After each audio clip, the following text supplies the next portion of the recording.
Good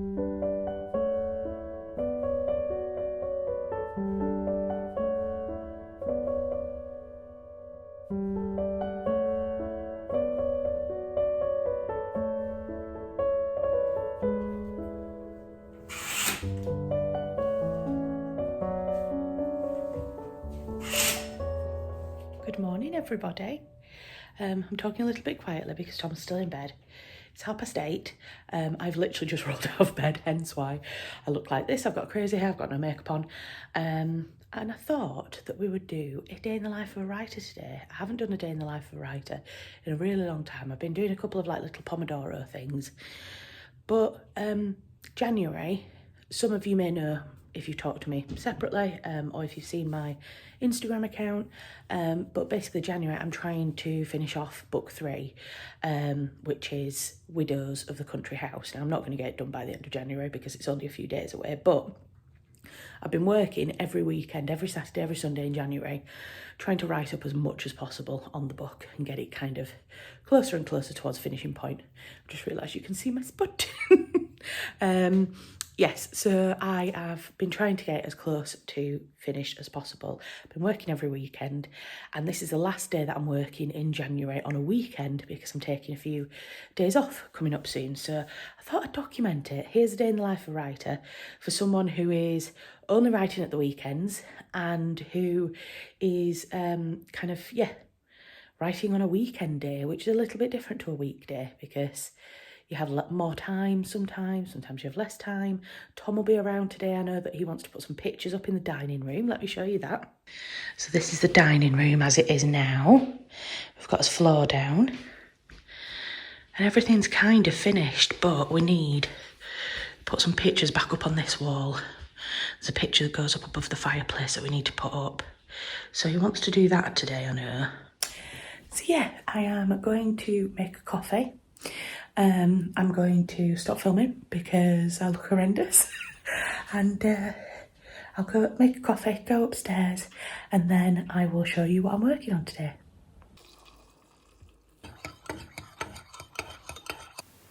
So this is the first book that I was reading through on Sunday.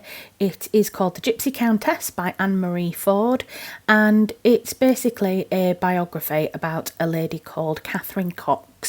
Cox was her maiden name, and she actually married in 1855 to George Harry Grey, who was the 7th Earl of Stamford and Warrington.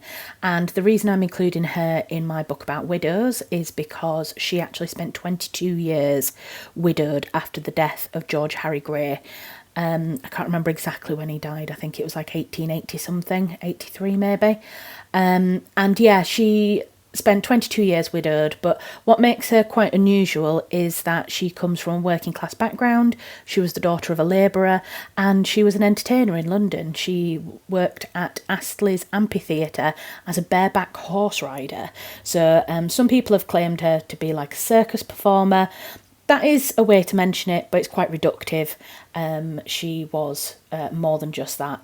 Very, very accomplished horse rider, and in her later life she used those skills to run a horse stables, and she bought a very famous horse called Barcaldine, I think is how you pronounce it, and raced it in a number of races and then retired it so that it was well cared for in its retirement. And yeah, she's just a really interesting character. So I was going through the book, and yes, I am highlighting straight onto the book. I know some people are going to be really angry at this because some people get very annoyed when you deface a book. But to be honest, I have read this all the way through. I was then using highlights as I was going through for the second time and highlighting key things that I wanted to remember for writing down. And if I do want to read it again, which I'm probably not, to be honest, if I did ever want to read it again, I would either just deal with the highlighted bits or I would buy a fresh copy. So this was my personal choice. If people ever want to highlight my books, I'm absolutely fine with it. I think it means that people are engaging with the content, and yeah, I personally don't have a problem, but I know that this will annoy some people, so I apologise. What are you doing? Want to go get in your bed?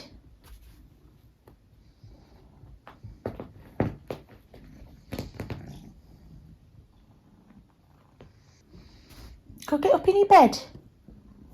He's got this little area here that he's been sleeping in, so go on. No. No.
And then I needed a little bit of a break, so I decided to listen to my energy for the week from David Wells, who used to be a psychic on Most Haunted and now is very much into astrology and astronomy, and he does these weekly kind of roundups of what are to be expected in the planetary movements for the week. So I listened to that, and then I needed a little bit of extra focus, so I put on a couple of ambient things. I did this ASMR laboratory on Mars, which sounds a bit strange, but I like little different workspaces.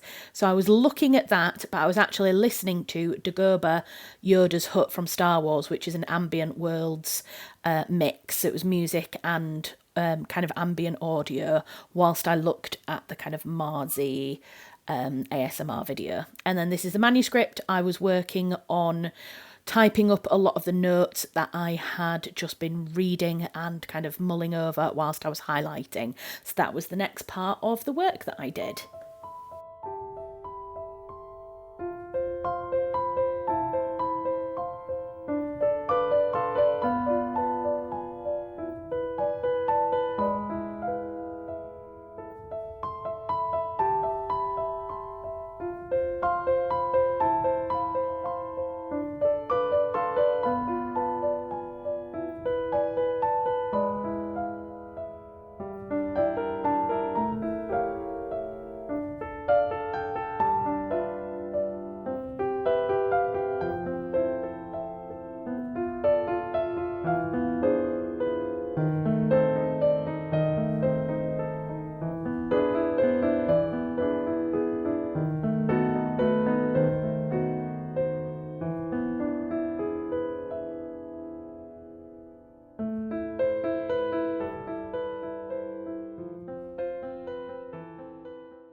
Oh, hello, you okay? And then I'd actually forgotten that I had a meeting booked in with somebody that is working with me on a few different Levy Art projects at the moment. Levy Art is my marketing consultancy, and she's helping me on a few different projects that I've got going on at the moment. Part of my plan to expand Levy Art to be working not just with me, but working with a lot of other creatives as well.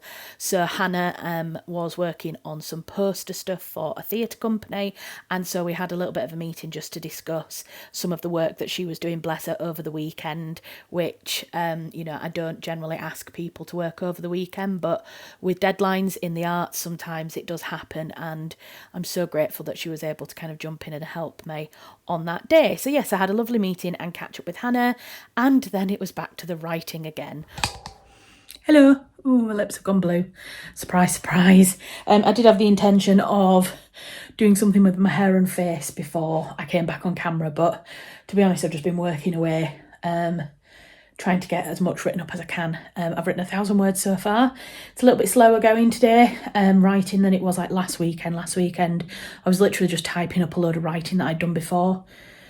So I think I got about 5,000-6,000 words typed up last weekend, whereas this weekend it's very much more, I'm kind of writing as I'm typing, if that makes sense. I'm actually I'm not just typing up notes, I'm actually kind of writing it. So it's taking a little bit longer, but it's I'm actually writing good stuff. So that's a really good kind of thing. I don't think it's going to need a lot of heavy editing. Anyway, that's where I'm up to with the writing. It's 2:15. Tom is going to put some pictures up now, so I thought I would show you what we are doing. I need to take one of these pictures. I've also got this picture. This was actually painted by Tom's great-granddad. So that needs to be put up downstairs. So we've got that one, and we've got, Tom said just to bring one of these down, so if I can get this one. They're not particularly heavy, they're just a bit bulky.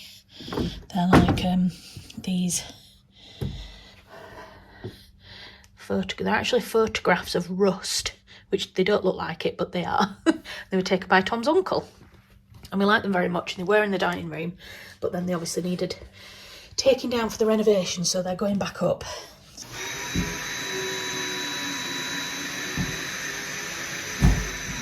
No.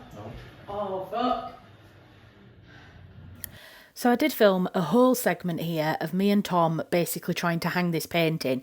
We had marked out the position of the beams behind the wall before the renovation started, and I genuinely don't know what happened, but my measurements were all completely wrong. And I don't know why, because we even looked at my measurements and I'd done them in like a logical way, and we both agreed that we didn't understand why they didn't make sense, but they didn't make sense, and we ended up with quite a few holes in this wall. Doesn't matter, we filled them. Once the filler is dried, we'll paint over them, and you won't even see them because they're actually hidden behind the picture that went up there anyway.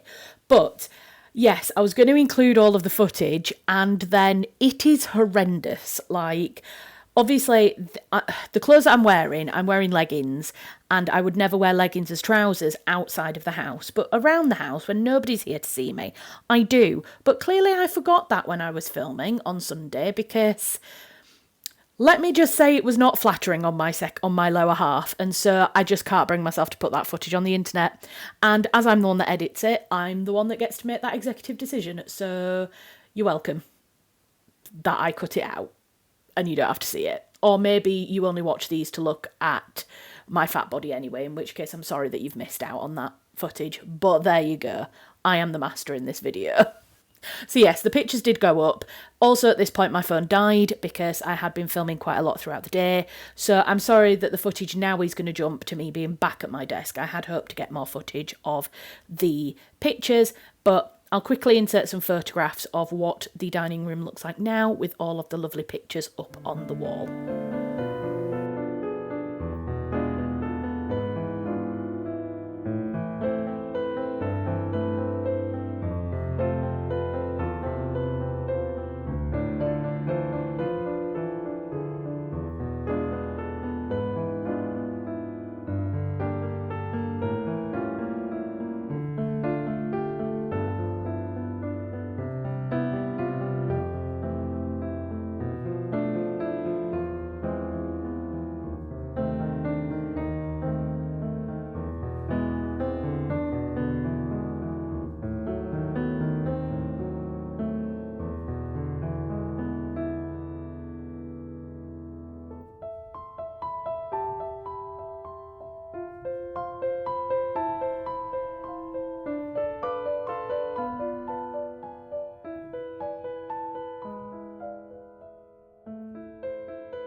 Oh, I've got crazy hair because I've had my headphones on, but it is now 5:30. I'm getting on pretty well. I've done, what did I start on?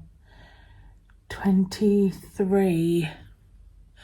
I've done over 2,000 words, which, considering how slowly this is going, I'm actually really happy with. I've just been talking to Tom that, yeah, I'm going to continue going this evening. I had originally intended to finish at 5, but I think it is actually going quite well. I'm quite happy with what I'm writing and what I'm putting together. So while I'm in the flow, I'm going to keep going. This is very much... I feel like this again, and I know I say this in all of my Day in the Life of a Writer videos, and I'm not just saying it so that you all go, oh no, it's not boring, but I genuinely worry that you're not getting anything out of it, because I'm literally just sitting and staring at a computer and typing. It's very hard is writing to convey in a visual medium, because obviously all I can do is show you footage of me sat at a desk typing. So yes, I'm carrying on. Oh, and you also saw a little bit of footage of us trying to put the pictures up, which was fun.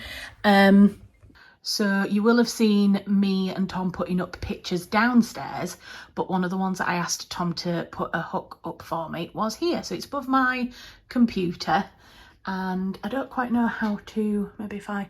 Oh, there we go. Go out to the fisheye lens, you'll see it's kind of above my computer and kind of halfway up the wall from all of my books. And it's got bits of like inspirational images on that I find inspiring, or little things that I've collected as I've been going around and about, just general things. Yeah, it's just a little kind of inspirational pin board.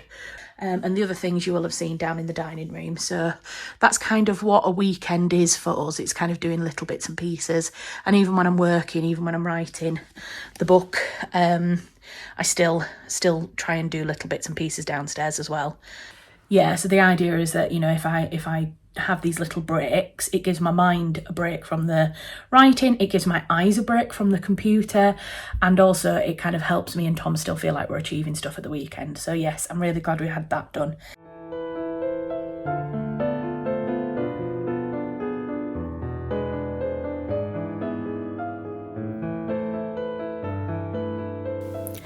And then by this time we were getting kind of to 5-6 o'clock. Obviously it had gone dark, and so I wanted to light some candles for a little bit of extra ambience and just general cosy feelings. I do find that I write and I'm very creative in the dark on a night, in the kind of cosy atmosphere. So candles very much help me get into that kind of cosy mindset when it's time to do some writing, or if I have to work late or something like that. It just helps me to feel a little bit supported in that late working if I'm feeling a little bit cosier. And also one of those candles is called Forest, and it's so lovely. It's got such a lovely kind of fresh scent to it, so it kind of helps with, like, I suppose, a little bit of escapism with everything that I'm doing. So yes, as you can tell, I went straight back to work again, and part of what I'm doing is still typing up, and then I did do a little bit of research into, I was trying to actually find details of a school which was on the Royal Crescent in Kensington in 1850. Was it 1855, something like that? And so you'll see me perusing a website, and I was trying to find out, it was like the historical record with like Historic Britain for the Royal Crescent in Kensington, but it just said that there was a girls' school there. It didn't like mention the school by name. So I wasn't really able to find any useful information from the manuscript from that Google search. But anyway, it's sometimes worth doing, because you can go and you never know sometimes what you're going to stumble upon. So yes, I was just back to it, and to be honest, I continued working like this until I think it was about 10 to 11 when I finished in the evening. I did write over 5,000 words. I think it was 5,130 or something like that in the end. So I was really happy with that. Kind of 5,000 good words is a really good day, because sometimes I can write more, I can write 8, I can write 10,000, but most of the time when you get into kind of those numbers, I find that that's when it doesn't get to be such good quality. I know that there's quite a lot in that I will end up editing out. So I was really happy to get to 5,000, and yes, then I just went to bed, which obviously I haven't filmed. But thank you very much for following me on this day in the life of a writer on a weekend. I know it's been a lot of typing, a lot of sitting at the computer and typing, but that's kind of the secret to writing. People do ask me, how can I get into writing? Like, how can I be a writer? What are your top tips for writing a novel? And to be honest, more often than not, it's just a habit. It's literally sitting down in front of the computer for as long as you've got, or even in front of a notebook, whatever you've got in front of you, whether it's 5 minutes while you're waiting for the kids to come out of school, or an hour at the end of the day before you go to bed, whatever you've got in terms of a space, you can make it work. It's just kind of trying to find that rhythm and trying to find that regularity. So yes, I hope you've enjoyed this video. Please do consider subscribing to my channel if you're not already subscribed. My birthday is at the end of February, and I would love to be able to get to 500 subscribers by the end of February. So if you're already one of my lovely subscribers who watches these videos until the very end, please would you consider sharing my channel with some of your friends and family, because it'd be really amazing, like I say, if we could get the subscriber count up to 500 by the end of February. So thank you very much. Whether you're new or old around here, as Rachel Maxey says, you're all very appreciated. So thank you very much. All of the links to other places you can find me on the internet are in the description box below, and I will see you in the next video. Take care. Bye.